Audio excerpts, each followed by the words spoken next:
Sunamganj medical কলেজের প্রশাসনিক ভবনে তালা দিয়ে ষষ্ঠ দিনের মতো অবস্থান কর্মসূচি পালন করছেন শিক্ষার্থীরা। সকালে প্রশাসনিক ভবনের মূল ফটকে তালা ঝুলিয়ে বিক্ষোভ করেন শিক্ষার্থীরা।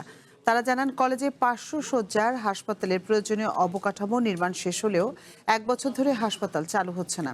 এতে তারা হাতে কলমে শিক্ষা থেকে বঞ্চিত হচ্ছেন। একই সঙ্গে এলাকার মানুষও স্বাস্থ্যসেবা থেকে বঞ্চিত হচ্ছেন। সবকিছু প্রস্তুত থাকা সত্ত্বেও হাসপাতাল চালু করতে গড়িমসি করা হচ্ছে। এতে সাধারণ মানুষ সেবা পাচ্ছেন না। শিক্ষার্থীরাও ক্লিনিক্যাল ক্লাস করতে পারছেন না।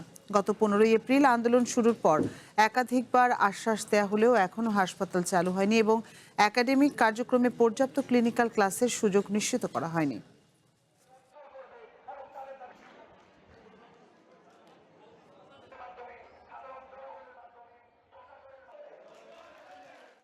আজকে 6 দিনে পড়লো, আমরা প্রশাসনের কাছ থেকে, সরকারের কাছ থেকে আমাদের দাবি দেওয়া সম্পর্কে কোনো সুনির্দিষ্ট কোনো আলোচনা শুনিনি।